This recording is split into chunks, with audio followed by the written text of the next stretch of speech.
1939 সাল ইংল্যান্ডের অ্যাক্সেসে অবস্থিত বর্লি রেক্টরিকে তখন অনেকেই বলেছিল দেশের সবচেয়ে ভয়ঙ্কর বাড়ি। স্থানীয়দের দাবি, বছরের পর বছর ধরে বাড়িটির আশেপাশে দেখা গেছে এক রহস্যময় সন্ন্যাসিনীর ছায়া। সন্ধ্যা নামলেই সে নাকি কবরস্থানের পাশ দিয়ে ধীরে ধীরে হেঁটে যেত, তারপরই হঠাৎ অদৃশ্য হয়ে যেত।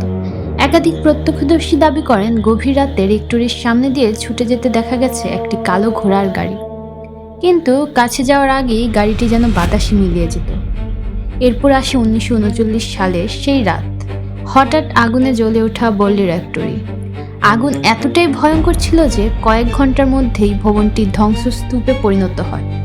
আগুনের পর ধ্বংসাবশেষ পরীক্ষা করতে গিয়ে কিছু হাড় পাওয়া গেছে বলে খবর ছড়িয়ে পড়ে।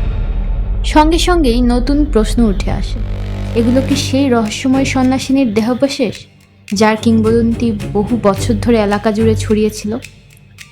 আজ বর্লি রেক্টরি আর নেই, কিন্তু ফ্যান্টম কোচ, সাদা পোশাকের সেই ছায়া আর 1939 সালের আগুন, এই তিনটি রহস্য এখনও ইতিহাসপ্রেমী ও প্যারানর্মাল গবেষকদের আলোচনার বিষয়।